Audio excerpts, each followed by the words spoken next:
Hello everyone, welcome to remote academy. पिछले video में हम लोगों ने आरसीसी में जितना पढ़ा था उसका एक बार थोड़ा सा क्विक रिवीजन कर लेते हैं, फिर हम लोग आगे की बातें डिस्कस करेंगे। ठीक है। कंक्रीट में सबसे पहले हमने ये बताया था कि कंक्रीट किन किन चीज़ों से बना है।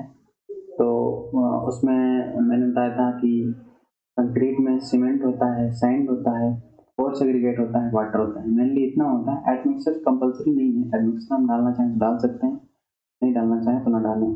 वो अलग अलग प्रॉपर्टीज इनहेंस करने के लिए हम मिलाते हैं। ठीक है। इसके बाद हम लोगों ने पढ़ा था कि कौन कौन से मटेरियल एज ए रेनफोर्समेंट हम लोग यूज़ करते हैं।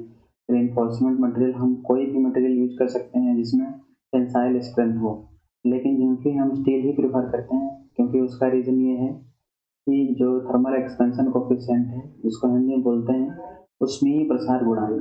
तो ऊष्मीय प्रसार गुणांक जो है वो कंक्रीट का जितना होता है लगभग स्टील का भी उतना ही होता है। अल्फा की वैल्यू हमने बताया था कि अल्फा की वैल्यू लगभग 12 into ten to power minus six into ten to power sorry 12 into ten to power minus six पर डिग्री सेंटीग्रेड जो होता है ये होता है स्टील का, और 10 to 12 into ten to power minus six पर डिग्री सेंटीग्रेड होता है कंक्रीट के लिए अल्फा के लिए। तो लगभग दोनों सेम है, इसलिए उसमें एक प्रॉपर बॉन्डिंग बनी होती है। एक्सपेंशन हो चाहे कॉन्ट्रैक्शन हो, दोनों के केस में प्रॉपर बॉन्डिंग बनी रहती है, इसलिए उसको यूज करते हैं। और उसके बाद मैंने बताया था कि ग्रेड्स ऑफ कंक्रीट कौन कौन से होते हैं। तो ग्रेड्स ऑफ कंक्रीट में आप लोगों ने देखा था कि M5 से लेकर M55 तक मैंने बताया था। सबको अलग अलग कैटेगरी में बताया था कि लीन कंक्रीट होता है M5 और M7.5। फिर वो होता है नॉर्मल ग्रेड होता है M10 से लेके 20 तक। ठीक है। फिर स्टैंडर्ड ग्रेड होता है 25 से लेके 55 तक। फिर हाई स्टैंडर्ड ग्रेड होता है जो 55 ग्रेड के ऊपर वाला ग्रेड होता है, वो होता है। ठीक है। इतना आप लोगों ने पढ़ लिया था। उसके बाद हमने ये भी बताया था कि किस किस एक्सपोजर में कौन कौन सी कंक्रीट सूटेबल रहेगी और मिनिमम कितनी ग्रेड की कंक्रीट यूज की जानी चाहिए। तो मैंने एक पूरा टेबल बताया था। इसमें एक इम्पोर्टेंट क्वेश्चन मैं आपको बता देता हूँ कि जो सी वाटर या फिर मरीन एरिया है या फिर कोस्टल एरिया है या फिर समुद्री इलाका है, वहाँ पे आरसीसी में मिनिमम M30 ग्रेड यूज करते हैं और पीसीसी में मिनिमम M20 ग्रेड यूज करते हैं। तो ये आप लोग ध्यान रखिएगा, अलग अलग एक्सपोजर है उसके हिसाब से होता है। टेबल मैंने बता ही दिया था पिछले बार में। ठीक है। और उसके बाद मैंने बताया था कैरेक्टरिस्टिक स्ट्रेंथ क्या होती है। तो कैरेक्टरिस्टिक स्ट्रेंथ में एक बार फिर से रिवाइज करा देता हूँ। मान लीजिए हमने 100 कंक्रीट क्यूब बनाए टेस्ट करने के लिए, 150 mm का क्यूब। ठीक है।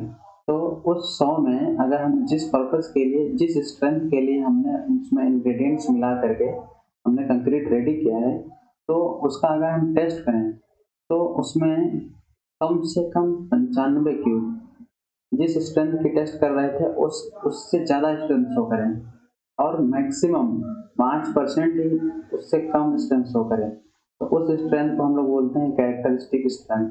और ये स्ट्रेंथ हम लैब में देखते हैं। ठीक है। लैब में टेस्ट करते हैं और ये कंक्रीट की कास्टिंग के 28 दिन बाद ही चेक करते हैं। ठीक है। इतना आप लोगों ने पढ़ लिया था। उसके बाद हम लोगों ने ये भी पढ़ा था कि कौन कौन से स्टील के ग्रेड यूज होते हैं, है ना। उसमें मैंने बताया था Fe250, Fe415, Fe500 और Fe550, ये हमने बताया था। जो वैल्यू यहाँ आप लोग देख रहे हैं, ग्रेड्स ऑफ स्टील यहाँ पे लिखा हुआ है। ग्रेड्स ऑफ स्टील लिखा हुआ है, ये जो वैल्यू यहाँ पे लिखी हुई है जैसे Fe250 है, तो इसका मतलब ये है कि इसका टेंसाइल स्ट्रेंथ जो है 250 न्यूटन पर mm स्क्वायर है। ठीक है। यहाँ 415 जो लिखा हुआ है, इसका मतलब है कि इसकी स्ट्रेंथ 415 न्यूटन पर mm स्क्वायर होगा। पिछली वीडियो में मैंने ये नहीं बताया था कि टीएमटी का फुल फॉर्म क्या है। तो टीएमटी का फुल फॉर्म मैं बता देता हूँ क्या है। ये है thermo mechanically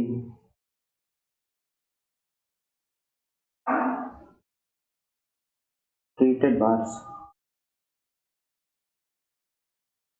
thermo mechanically treated bars है और इनको हॉट प्रोसेस से बनाया जाता है, जबकि ये जो टॉर स्टील है Fe415 ये हॉट प्रोसेस से नहीं बनाया जाता है, ये कोल्ड प्रोसेस से बनाया जाता है। तो ये डिफरेंस है टॉर स्टील में और टीएमटी स्टील में, इतना ही फर्क है। टॉर स्टील है कोल्ड प्रोसेस से बनाया जाता है और थर्मो मैकेनिकली ट्रीटेड बार जिसको टीएमटी बार बोलते हैं, ये हॉट प्रोसेस से बनाया जाता है। और इसमें डिफरेंस आप लोगों ने अगर गौर किया हो तो देखा होगा कि जो Fe250 है मार्केट में जो अवेलेबल है वो एकदम प्लेन होती है, ऐसे एकदम होती है। ठीक है, मान लीजिए ये प्लेन सीमेंट और वो प्लेन स्टील है। ठीक है, तो ये देख के पता चल जाता है कि ये Fe250।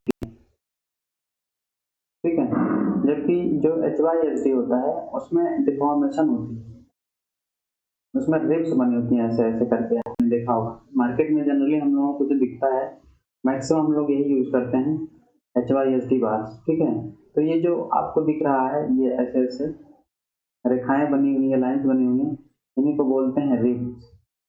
रिब्स रिब्स मतलब उसमें घेरे बने हुए हैं। और ये रिब्स बनाए क्यों जाते हैं? ये रिब्स इसलिए बनाए जाते हैं ताकि अगर वो कंक्रीट के साथ जॉइंट बनाए तो कंक्रीट में एक अच्छी बॉन्डिंग क्रिएट करें। मीन्स जैसे हम लोग बात करें एक फ्रिक्शन टाइप का एक ग्रिप बनाते हैं। ठीक है, तो उसी ग्रिप के लिए रिब्स बनाया जाता है और इसीलिए इसका नाम HYSD नाम रखा गया है, जिससे HYSD का फुल फॉर्म है high yield strength, high yield strength deform bars. ठीक है, high yield strength deform bars होता है HYSD का फुल फॉर्म। ठीक है, आप लोग इतना ध्यान रखेंगे।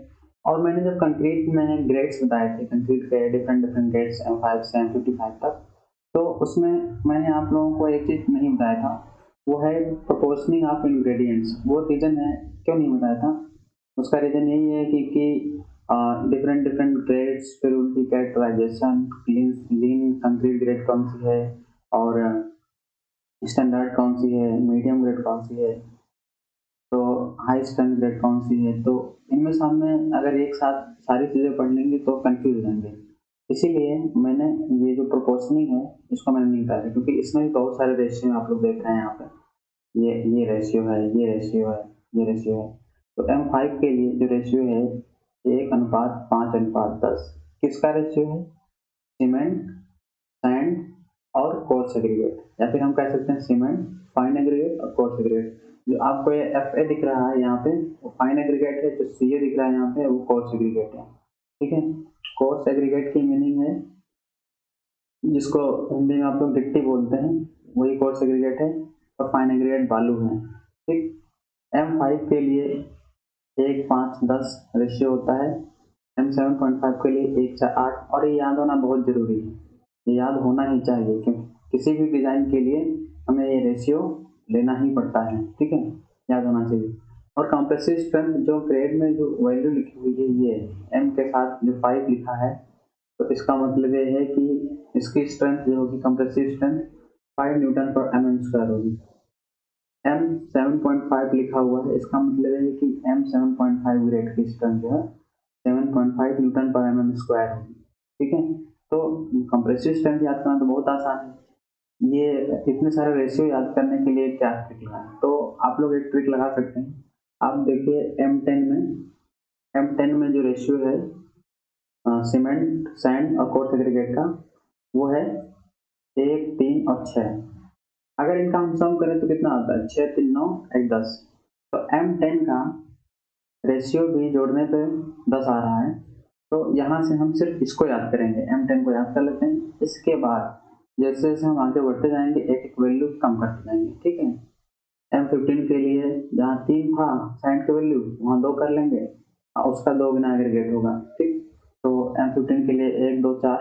और M20 के लिए आधा घटा देंगे, 1, 1.5, 3। M25 के लिए फिर आधा घटा देंगे, 1, 1, 2। वैसे ही उधर M10 तक हमने याद कर लिया था, तो अब जैसे जैसे हम ग्रेड घटाएंगे ये वैल्यूज फाइन एग्रीगेट और कोर्स एग्रीगेट की वैल्यूज बढ़ते जाएंगे। तो M7.5 के लिए 1, 4, 8 हो जाएगा और M5 के लिए 1, 5, 10 हो जाएगा। ठीक है, इतना आप लोग याद कर लेंगे, मुझे लगता है आप याद हो जाएगा, याद हो भी गया होगा कुछ लोगों को। ठीक है, आप लोग ये सारी वैल्यूज नोट कर लीजिएगा। इफेक्ट ऑफ साइज अगर हम देखें, कंक्रीट जब हम बनाते हैं लैब में, तो लैब में जो जिस स्ट्रेंथ के लिए कंक्रीट बनाते हैं वो स्ट्रेंथ तो हमें मिल जाती है, लेकिन क्या जिस स्ट्रेंथ के लिए हमने टेस्ट किया है, जिस जिस एनवायरनमेंट में हमने टेस्ट किया है, उसी एनवायरनमेंट में उसी साइज का कंक्रीट साइड पे होता है? बिल्कुल नहीं। साइड पे कंक्रीट की साइज भी डिफरेंट होती है, साइड पे कंक्रीट का एक्सपोजर भी डिफरेंट होता है, ठीक है, एनवायरमेंटल कंडीशन भी डिफरेंट होता है। तो इसके वजह से हम थोड़ी सी सेफ्टी मेजर करते हुए कंक्रीट को बनाने की कोशिश करते हैं, ठीक है। तो वही कह रहे हैं, अगर हम साइज इफेक्ट कंसीडर कर लें तो जो एफसीके हमने टेस्ट किया था लैब में, जो एफसीके हमने लैब में टेस्ट किया था वो एफसीके वहाँ पे नहीं मिलेगी फील्ड में, ठीक है। इसीलिए हम उसको थोड़ा सा घटा देते हैं। कितने से घटाते हैं? 1.5 एक फैक्टर है उससे डिवाइड कर देते हैं, ये लिखा हुआ है 1.5 फैक्टर से डिवाइड कर देते हैं। तो जो वैल्यू आती है वो साइज इफेक्ट कंसीडर करने के बाद या फिर साइज का इफेक्ट मानने के बाद जो वैल्यू आती है वो होती है डिजाइन कैरेक्टरिस्टिक्स ऑफ स्ट्रेंथ, ठीक है। Design strength of concrete eight field, ठीक है। ये आप लोग याद रखेंगे कितना है? 0.67 एफसीके। ये तो हो गया साइज कंसीडरेशन करने के लिए, लेकिन एक्सपोजर को भी तो कंसीडर करना होगा, क्योंकि एनवायरनमेंट लैब का अलग होता है, वहाँ का अलग होगा। लैब में हम प्रॉपर टेम्परेचर मेंटेन करके रखते हैं कि इतने ही डिग्री सेंटीग्रेड पे हमारी कंक्रीटिंग और इतने ही डिग्री सेंटीग्रेड पे हमारी क्यूरिंग होनी चाहिए, जबकि वहाँ ऐसा नहीं है। साइड पे धूप भी हो सकती है, बारिश भी हो सकती है, ठंडा मौसम भी हो सकता है, गर्म मौसम भी हो सकता है। तो इन सारे मौसम में एक हम फिर देखते हैं कि स्ट्रेंथ घटने के चांसेस बहुत ज़्यादा हो जाते हैं। तो उस केस में हम एक और फैक्टर ऑफ सेफ्टी लगाते हैं जिसको हम बोलते हैं पार्शियल सेफ्टी फैक्टर, ठीक है।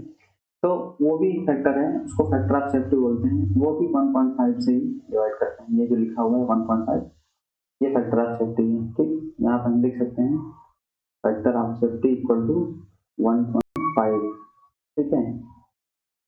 ये तो आप लोग ये चीज ध्यान रखेंगे कि 2 बार 1.5 से डिवाइड करने पे जो वैल्यू आई है 0.446 एफसीके आती है, ये भी याद होना चाहिए। इसको बोलते हैं design compressive strength of concrete. वो था डिजाइन कैरेक्टरिस्टिक स्ट्रेंथ। जो हम साइज इफेक्ट देखे हैं, साइज इफेक्ट के बाद 0.67 एफसीके जो आया था उसको बोलते हैं डिजाइन कैरेक्टरिस्टिक स्ट्रेंथ। और साइज इफेक्ट प्लस कौन सा? एक्सपोजर इफेक्ट, ये दोनों कंसीडर करते हैं, ऐसे फैक्टर ऑफ सेफ्टी कंसीडर कर लेते हैं। तो जो फाइनल स्ट्रेंथ आती है उसको बोलते हैं डिजाइन कंप्रेसिव स्ट्रेंथ। वो होती है 0.446 या फिर इसको हम 0.45 एफसीके भी लिख सकते हैं। 0.45 एफसीके भी लिख सकते हैं। तो ये वैल्यूज आपको बिल्कुल याद होना चाहिए, ठीक है।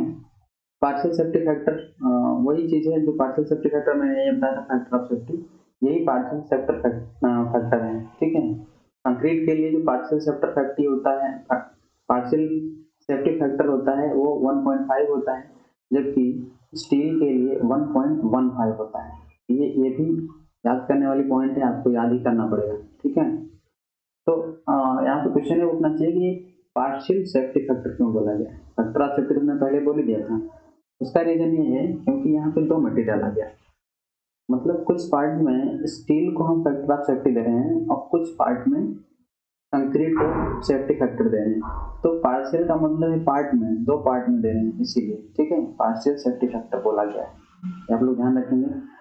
डेंसिटी ऑफ कंक्रीट में आप लोगों को बता दें कि पीसीसी में या फिर प्लेन सीमेंट कंक्रीट में जिनमें रीइंफोर्समेंट यूज नहीं होता है उसे बोलते हैं हम प्लेन सीमेंट कंक्रीट, और उसकी जो डेंसिटी है वो कम होगी, जबकि आरसीसी में डेंसिटी ज़्यादा होगी, ठीक है ना। आप लोगों को पता है कि आरसीसी अगर हम डालेंगे तो उसकी डेंसिटी बढ़ेगी ही बढ़ेगी, क्योंकि 7850 उसकी डेंसिटी होती है स्टील की, ठीक है। 7850 किलोग्राम पर मीटर की होती है, और इसकी पीसीसी कितनी है? अगर 24 किलो न्यूटन पर मीटर क्यूब लिखा है तो इसको हम लिख सकते हैं 2400 किलोग्राम पर मीटर क्यूब भी कह सकते हैं। और जो 25 किलो न्यूटन पर मीटर क्यूब है इसको हम 2500 किलोग्राम पर मीटर क्यूब भी कह सकते हैं, ठीक है।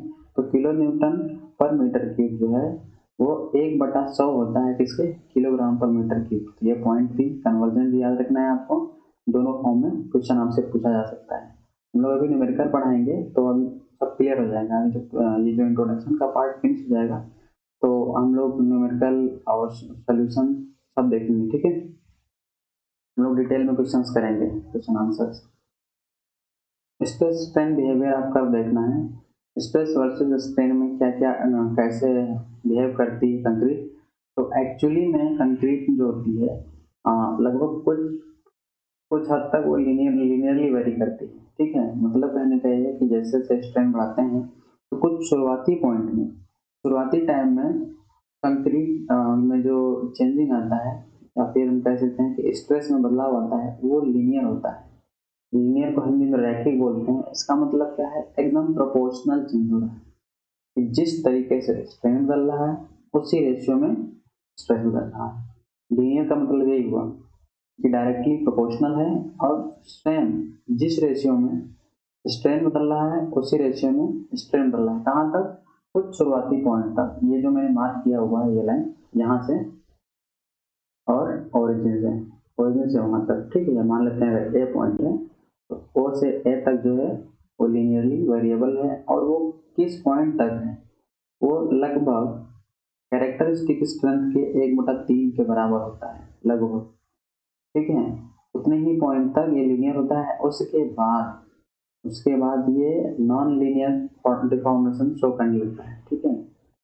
ये देखिए नॉन लीनियर वेरिएशन दिख रहा है आपको, ठीक, ये है। और जबकि हम लोग डिजाइन में ऐसा नहीं मानते हैं। डिजाइन करने के लिए थोड़ा सा कैलकुलेशन आसान करने के लिए हम लोग ये मान लेते हैं कि कंक्रीट में जो स्ट्रेस का वेरिएशन है, जो स्ट्रेस का बदलाव है, एकदम सेम यूनिफॉर्मली एक ही जैसा हो रहा है।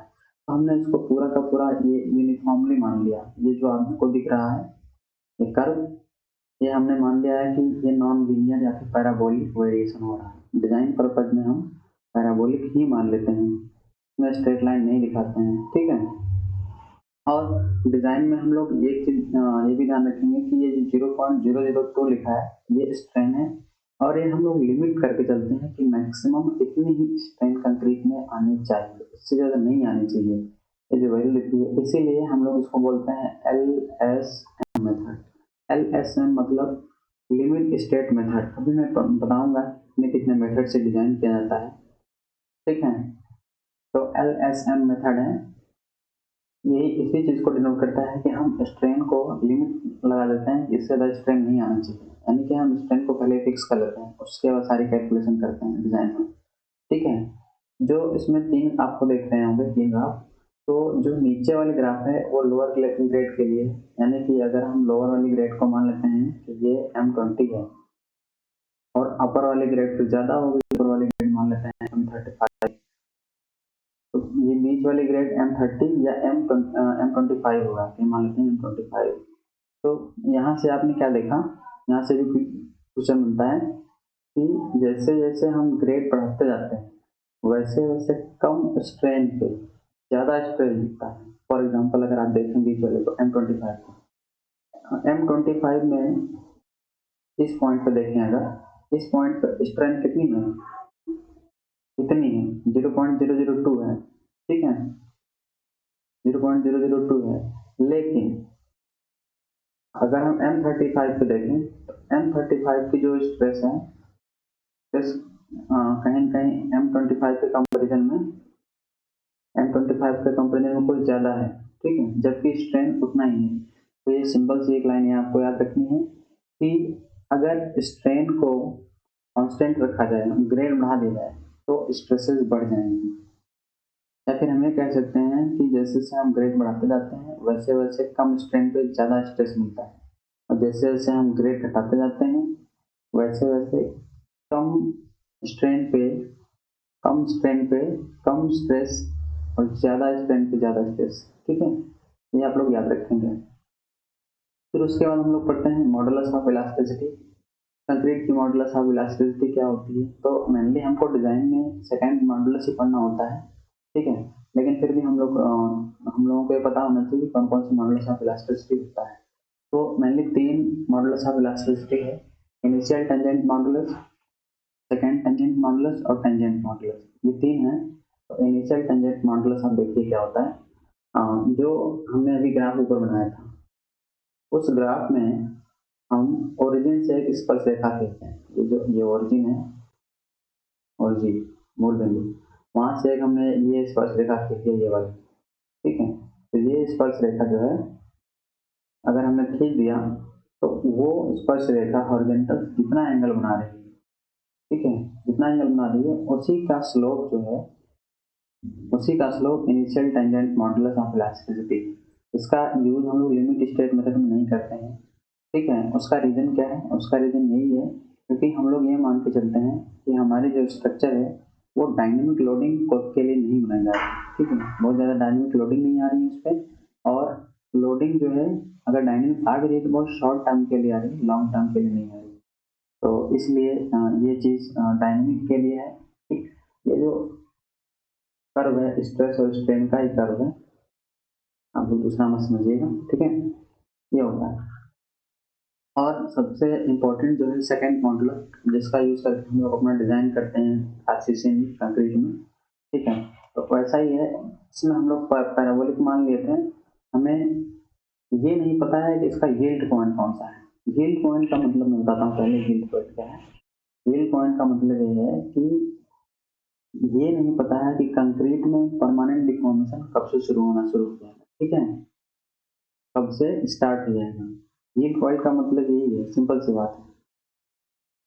ये हिंदी में बोलते हैं पराभव बिंदु और इंग्लिश में यील्ड पॉइंट बोलते हैं। मीन्स जब तक इलास्टिक उसमें डिफॉर्मेशन आ रहे हैं, इलास्टिक डिफॉर्मेशन जब तक आ रहे हैं किसी चीज में, तब तक हमें बोलते हैं कि ये यील्ड पर नहीं पहुंचा है। और जैसे ही इलास्टिक लिमिट खत्म होती है और जैसे ही उसमें परमानेंट डिफॉर्मेशन शुरू हो जाता है, उसको बोलते हैं यील्ड पॉइंट, ठीक है। हम मान लेते हैं कि यील्ड पॉइंट जो है कंक्रीट की, यील्ड पॉइंट जो कंक्रीट की है एफसीके के 1/3 पे होगी, ठीक है। क्योंकि हमने ये पढ़ रखा है कि लीनियरली वेरिएशन जो है 1/3 के एफसीके के 1/3 पे ही होता है, फिर एफसीके बाई 3 पे ही होता है। तो इसलिए हम मान लेते हैं कि वहां से यील्ड स्टार्ट हो जाता है कंक्रीट का, ठीक है। तो ये मान के जो एफसीके का 1/3 है उस पॉइंट पे मार्क कर लेते हैं और वहां से ओरिजिन पे एक स्ट्रेट लाइन खींच लेते हैं। जो ये स्ट्रेट लाइन होती है वो एक एंगल शो करती है, मान लीजिए बीटा शो कर रही है एंगल, ये बीटा है। तो इस एंगल से जो स्लोप बन रहा है उसी स्लोप को हम बोलते हैं सेकंड मॉडुलस ऑफ इलास्टिसिटी, ठीक है। ये बात आप लोग याद रखेंगे, सेकंड मॉडुलस ऑफ इलास्टिसिटी। और इसका फॉर्मूला भी है, इसका फॉर्मूला यहाँ पे लिखा हुआ है, S equal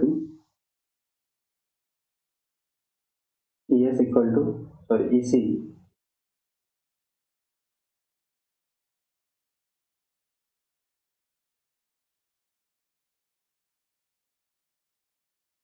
equal to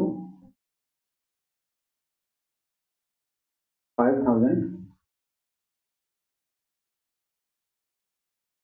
under root सीखे है। ये जो आप सीखे हैं यहाँ पे, ये वही है अभिलाक्षणिक सामर्थ्य, जिसको हम कैरेक्टरिस्टिक स्ट्रेंथ भी बोलते हैं, ठीक है। और इसी एक और होता है इसी equal to 5700 under root F C के। ये दो होते हैं, दोनों में फर्क क्या है? दोनों में फर्क इतना है कि ये वाली वैल्यू जो है वो एलएसएम डिजाइन के लिए होता है और ये वाली वैल्यू जो है डब्ल्यूएसएम के लिए होता है, ठीक है। जो यहाँ पे लिखा हुआ है आप देख सकते हैं, ठीक। डब्ल्यूएसएम का मतलब ये जो है एक डिजाइन फिलोसफी है। डब्ल्यूएसएम उसको फुल फॉर्म में बोलते हैं वर्किंग स्ट्रेस मेथड, और एलएसएम को बोलते हैं limit state method. Working stress method में एक्चुअली ये होता है कि जितना स्ट्रेस आ रहा है हम सारा का सारा स्ट्रेस हम मान लेते हैं कि हमारा पूरा पूरा वर्किंग है। तो इसमें क्या होता था कि कुछ कंक्रीट का मटेरियल जो है जो स्ट्रक्चर बनता था हैवी स्ट्रक्चर बनता था, फिर उसके बाद कोड को रिवाइज किया गया और लिमिट स्टेट मेथड में किया गया। हम यहाँ पे लिमिट स्टेट में क्या करते हैं, स्ट्रेन को लिमिट करते हैं कि इससे ज़्यादा डिफ्लेक्शन या इससे ज़्यादा स्ट्रेन नहीं आना चाहिए, ठीक है। फिर उस स्ट्रेन के हिसाब से सारी कैलकुलेशन, सारी लोडिंग कैलकुलेट करते हैं। तो लिमिट स्टेट में ये वाली यूज करते हैं, ठीक। यहाँ पे एक क्वेश्चन पूछ सकता है कि ये वाली फॉर्मूला कब यूज करेंगे, किस कोड के अकॉर्डिंग है, और ये वाली फॉर्मूला मीन्स इसी बराबर 5700 अंडर रूट एफ सी के कब यूज करेंगे, और इसी बराबर 500 एफ सी के कब यूज करेंगे। तो जो लेटेस्ट कोड है हमारी आरसीसी डिजाइन के लिए। आरसीसी डिजाइन के लिए हमारे जो लेटेस्ट कोड है वो यही है कि वो ये कहती है कि 5000 अंडर रूट एफ सी के यूज करेंगे। ठीक है, आप लोग इतना याद रखेंगे। चलिए ठीक है, इतना रखते हैं, उसके बाद कल बात करते हैं। जितना हमने पढ़ाया था उतना आप लोग रिवीजन कर लीजिए, जितना आज हमने पढ़ाया उतना आज रिवीजन कर लिए। उसके बाद हम लोग कल डिस्कस करेंगे। और आप लोग कमेंट बॉक्स से कमेंट जरूर कीजिए, ठीक है, क्योंकि उसमें आपको कंफ्यूजन नहीं होगी तो मतलब आप या तो ढंग से पढ़ नहीं रहे हैं या तो आपने पहले से कहीं पढ़ रखा है। दो में से एक ही केस हो सकता है, क्योंकि एक बार में कंक्रीट में समझना इतना आसान नहीं है। आपको जो भी कंफ्यूजन है आप लोग कमेंट करके पूछिए, जिसका जवाब आपको अगले वीडियो में मिलेगा। ठीक है, ओके, जय हिंद।